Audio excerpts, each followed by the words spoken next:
आज की वीडियो में हम नीट के अंदर पिछले 4 साल में आए पीरियोडिक टेबल के क्वेश्चंस को सॉल्व करेंगे।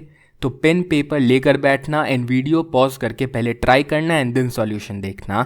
सो लेट्स स्टार्ट। इस क्वेश्चन को देखें तो ये है एक असर्शन रीजन टाइप क्वेश्चन।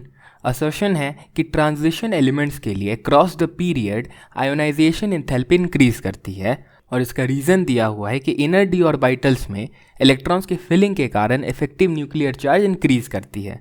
ये तो काफ़ी बेसिक चीज़ है।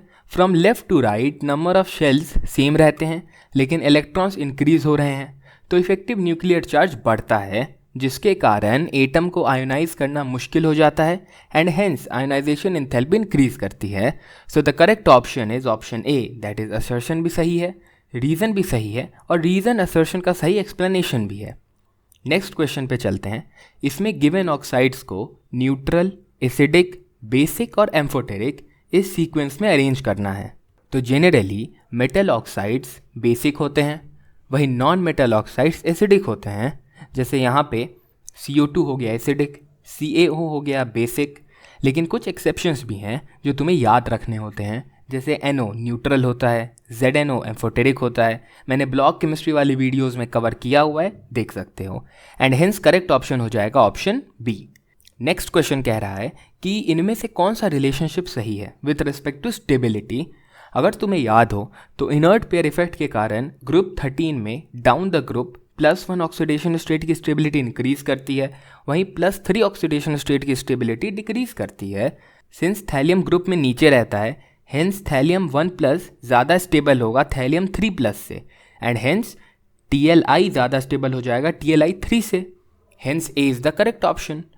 नेक्स्ट क्वेश्चन पे चलते हैं। यहाँ दिया हुआ है कि 2 एलिमेंट्स हैं X एंड Y। X का फर्स्ट आयनाइजेशन एंथैल्पी है 419 किलोजूल्स पर मोल, वहीं Y का फर्स्ट आयनाइजेशन एंथैल्पी है 590 किलोजूल पर मोल एंड X का सेकेंड आयनाइजेशन एंथैल्पी है 3069 किलोजूल पर मोल, वहीं Y का सेकेंड आयनाइजेशन एंथैल्पी है 1145 किलोजूल पर मोल। अब हमें बताना है कि कौन सा अल्कली मेटल है और कौन सा अल्कलाइन अर्थ मेटल है। अल्कली मेटल्स का जनरल इलेक्ट्रॉनिक कॉन्फ़िगरेशन होता है NS1। इसको फर्स्ट आयनाइजेशन एंथैल्पी दे देते हैं तो हमें मिलता है NS0 जो कि इनर्ट गैस कॉन्फ़िगरेशन हो जाती है एंड हेंस अल्कली मेटल्स का सेकेंड आयनाइजेशन एंथैल्पी बहुत ज़्यादा होता है। यहाँ पे X का सेकेंड आयनाइजेशन एंथैल्पी बहुत ज़्यादा है, हेंस X है अल्कली मेटल। वहीं पे अल्कलाइन अर्थ मेटल्स का जनरल इलेक्ट्रॉनिक कॉन्फ़िगरेशन होता है NS2 जो कि थोड़ा स्टेबल है। तो फर्स्ट आयनाइजेशन एंथैल्पी मॉडरेट होती है बट सेकेंड आयनाइजेशन एंथैल्पी देने पे हमें मिलता है NS0 जो कि है inert gas configuration. Hence alkaline earth metals का फर्स्ट आयनाइजेशन एंथैल्पी ज़्यादा होता है बट सेकेंड आयनाइजेशन एंथैल्पी कम होता है as compare to alkali metals. यहाँ पे ऐसा केस Y के साथ है, हेंस Y हो जाएगा alkaline earth metal. So A is the correct option. अगले सवाल पर चलते हैं। यहाँ पे हमें कार्बन, नाइट्रोजन, ऑक्सीजन और फ्लोरीन को फर्स्ट आयनाइजेशन एंथैल्पी के ऑर्डर में अरेंज करना है।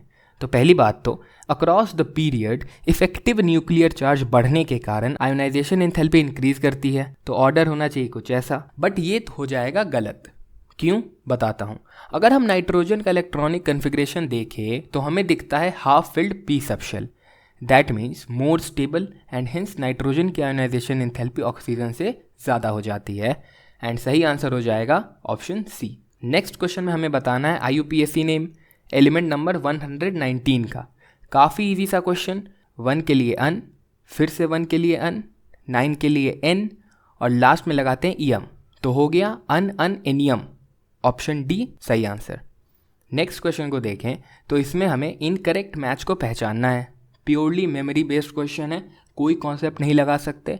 बात ऐसी है कि एलिमेंट नंबर 111 दैट इज अनियम का ऑफिशियल नेम होता है रेंटगेनियम, ना कि darmstadtium and hence option C is the correct option. अगले सवाल में हमें दिए गए ऑक्साइड्स को उनके नेचर के साथ मैच करना है। तो जनरली मेटल ऑक्साइड्स बेसिक होते हैं, वही नॉन मेटल ऑक्साइड्स एसिडिक होते हैं। जैसे यहाँ पे BaO हो जाएगा बेसिक, Cl2O7 हो जाएगा एसिडिक, लेकिन कुछ एक्सेप्शंस भी हैं जो तुम्हें याद रखने होते हैं। जैसे कार्बन मोनोऑक्साइड न्यूट्रल होता है और एल्यूमिनियम ऑक्साइड एम्फोटेरिक होता है एंड हेंस करेक्ट ऑप्शन हो जाएगा ऑप्शन ए। तो पिछले 4 साल में इस चैप्टर से नीट के अंदर इतने ही सवाल आए थे। ट्रेंड समझने की कोशिश करो, अप्रोच बिल्ड करने की कोशिश करो, एंड तुमने कितने सही आंसर किए कमेंट करके बताओ।